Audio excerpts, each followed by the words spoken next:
Like I said, take your time. I'm by no way or no means was I trying to get you in a bad place, by the way. Although I know that sometimes these kinds of stories can, bring us back to somewhere that was tough. No, exactly. And I mean, this is why I actually enjoy these things, because I do need to talk about a lot of these things, because a lot of the time I haven't been able to connect them a lot of the time. Yeah, I don't get to process it until I connect it through a conversation. So sure, yeah. Well, I'm glad you're talking to me about it. That's really cool of you. And hopefully I can help a little bit, maybe. Yeah. I've never been in a position where I'd needed or ever imagined that it was like, because I always still held that conviction that there was an afterlife, and it's not like everything happens for a purpose. I wasn't a determinant, I don't believe that, it was God's will. I never ever subscribed to that kind of shit. Right. But I always still had comfort knowing that when bad things happened, they would, have a chance. I mean, with everything, all the things that happen, right, babies that die, people starving, and all these things in the world. It's like you can come to terms with easier because you go, well, they'll have a whole new chance, perfect opportunity, where they'll be fine, they'll be okay. Right. Yeah, I've always kind of fucking Russ. Oh, jeez. Hey, Russ. Stop quoting the Holy Grail, damn it.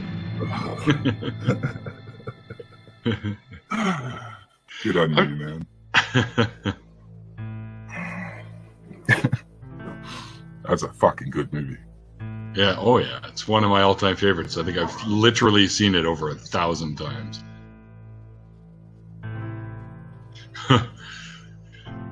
Leave it to him to bring it in here too, right? Yeah. Gotta love him. Yeah. Fuck.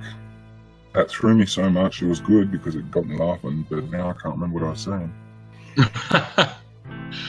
You were talking about how, all the tragedies that you notice happening in the world, yeah. You figure that these people are better off, and that kind of thing. Like they'll have another opportunity, all that sort of stuff. Right. And so, that's one thing that it gives comfort. But then if you're, especially somebody like me, as I said, I was always open-minded. And so at some point in my life, I was going to have that moment that I did in February where God would no longer be a thing. Right. That was always going to be inevitable for me, at least. And the problem with having all of that faith beforehand is that now all that you'd understood, for me it's people. For me it's just people. That's what I care about. So it's all the people that I could see having another chance.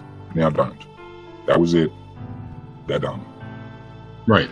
Or even people that are still around, but that's your plight and you're stuck with it. Yep, that's why you try and make it the best you can while you're here, right? Not just for you, but for everybody else. The people that you care about, especially. Yeah, especially with one of the most noticeable things for me personally was my suicidal thoughts are no longer tendencies. That's great. There's no desire to do anything. I get down and there's not even when it passes my mind, is it really worth it? Immediately I just I turn the other way and go, fuck yes it is. This pain is good. Or this hurt is good. Because I'm feeling it. I'm feeling it. Yeah. Yeah. And the reason I'm feeling this hurt or this down is because I was feeling that good before, or in future I'm going to feel that good soon, and it's going to be worth it. Well, feeling good and feeling pain is a part of life. you have to take the lessons from that pain and try not to have that pain happen again. Exactly. And right? but exactly. And that's why I the only thing I like, not the only thing, that is such a lie. I mean, it's such a big thing though for me that changed, because I still have all of my personality traits that I had before. Like a lot of people will have, or they might think that you'll have these personality changes in you, especially when it's a theist looking at you, like, because you obviously have a different opinion of things. But it's like, no, I mean, I'm still that same person, like, and I'm still clearly kind of stupid because I follow my heart too often. I hear you there. Human. That's human, you know, like, that's part of the experience. And I don't feel like where I used to feel I was a shameful thing, even, because I had to be a happy person for God. Yeah, you have to present yourself very, very happy. Everything, it's perfect. Like, we have the best life. You know, we're serving God. But fucking dead, it's miserable. Weird. It seems weird because if he's God, knows everything, then he knows you're putting on a facade, pretending to be happy. Again, this back to when I was young, one of those things that didn't make sense to me. Like, I literally put this to one of the elders. This is before the big falling out, while I was still trying to get to being baptized. I was way too young, by the way. But anyway, one of the things I'm like, what we're pretty much doing is, you know, it's putting on an act. Like, you know, are we con artists? And the guy actually looks at me, he's like, in a way, in the actual definition of it, yeah, we kind of are, because we convince people. We master the art of convincing people. Right. And in his way of saying, he was trying to say that God is there and the Bible is true, and that's what we're trying to convince them of. But all I was hearing is, no, we're putting on an act this whole way through, you know, to con people. Like, I know what he was saying, you know, and that it's these little things. But again, I was still thinking, okay, maybe he's right, you know. Maybe it's all for the good. Yeah. But this just goes into why you don't do this to kids. Like, you don't put kids in that position. You don't, like, and baptizing them. There's this stuff that, especially in JWs or other religions that are like that crazy, the responsibilities that are hurled on you after you become baptized is ridiculous. And it is a lifelong commitment. Like, because if you don't commit, they will take everything from your life. You know, if you have family in there, you know, because they will shun you, but it's about basically ruining your life. Like, if you have family, you wouldn't want any of your workmates to be a JW, because they'll end up, you'll lose your job, you'll lose your family, you'll lose your home, you know. They're pretty extreme, but it's all passive aggression, or it's passive.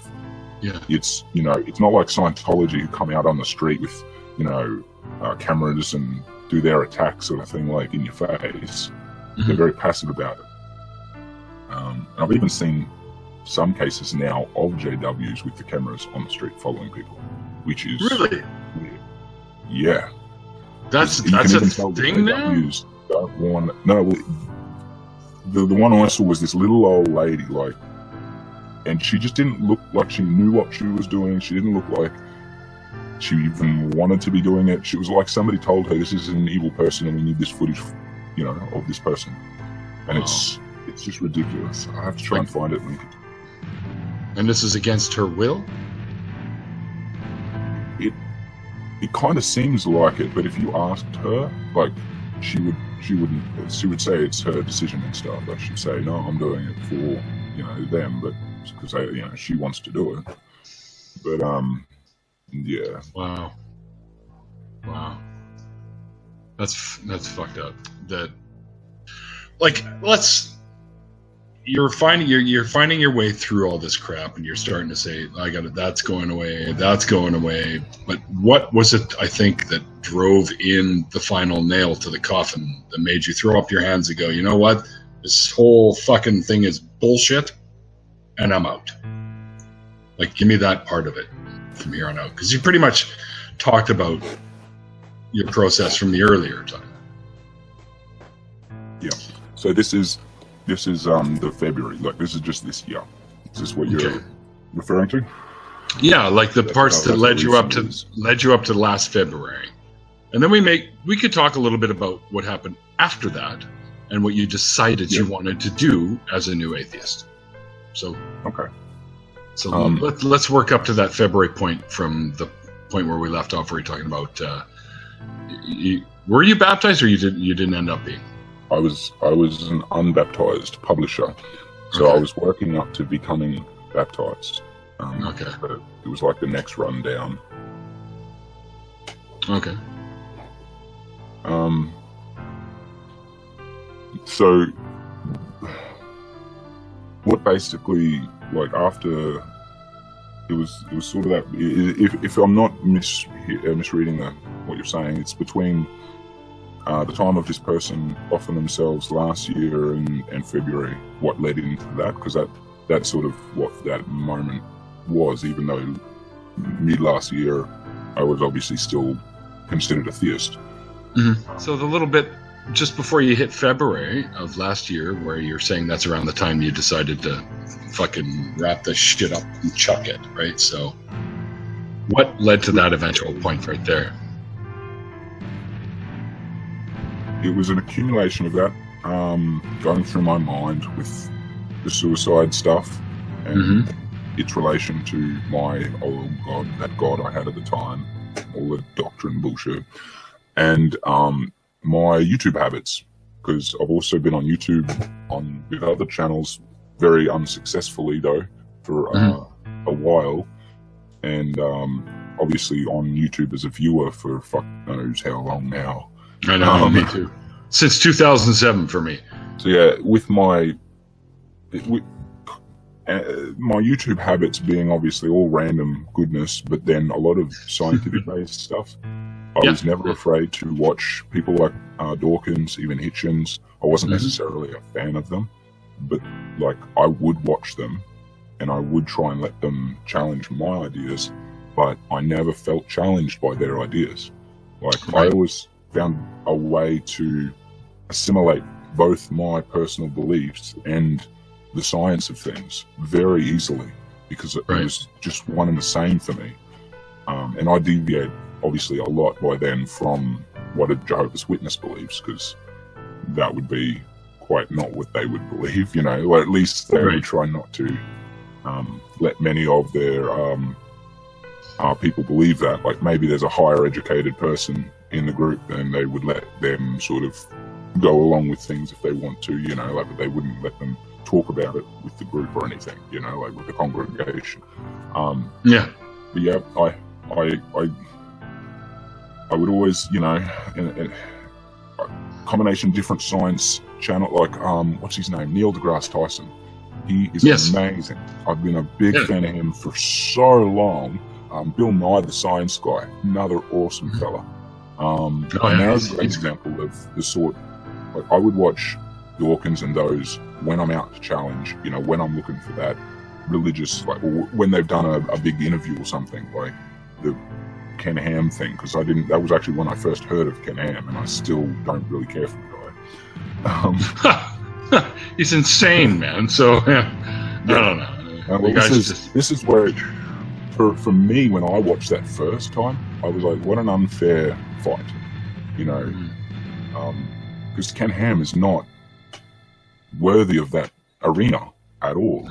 You know, like you could have gotten a proper scholar in there who at least would be reasonable, and it would have made for an interesting debate.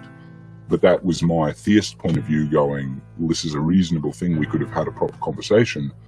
But obviously from an atheist point of view, you're going, you're all full of shit. It doesn't matter who says what, you know, like, and there's a million of them. How many do you want me to do? You know, like I can't pick out everyone's religion to point out all of your flaws. You know, you have to go with the big ones that cover the most that you can. Yeah. And that was where, as a JW, they get away with things because they go, oh, well, they're not actually talking about us. Like, we don't actually believe in the hell. We don't go to hell. You know, all these little details that you can go, oh, well, we're different, so we still have it right.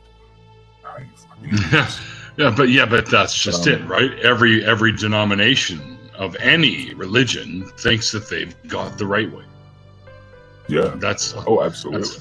just shake my fucking head. How about none of you have the right fucking way? That's why you're all split, because nobody could decide what the right way was. And that YouTube led me into coming across, Professor Stick, a genetically modified skeptic. He's great. Earlier ones, Heath. Heath. And Yeah. I ended up Professor coming Stick. across Telltale. And when I hit Telltale, I immediately was like, I am not touching this channel with a 10-foot fucking stick. Like, I could see that, unlike all the other channels that I'd stumbled across that were hitting on Christianity, he was smart enough to go, no, I'm just going to focus on, for example, the Jehovah's Witnesses, which was his thing. Yeah. And that was why I was like, I'm not going near this one. Because even though I wasn't a witness at the time, I was still like, just no. Like, I know he was a threat. He could shake my beliefs even that long after having left. And it took not too long, like maybe a week or so, of suggestions constantly popping up of Telltales, and even John Cedars. But at that point, I was also avoiding him when I was just like, if I'm not touching Telltale, I'm not going anywhere near Cedars.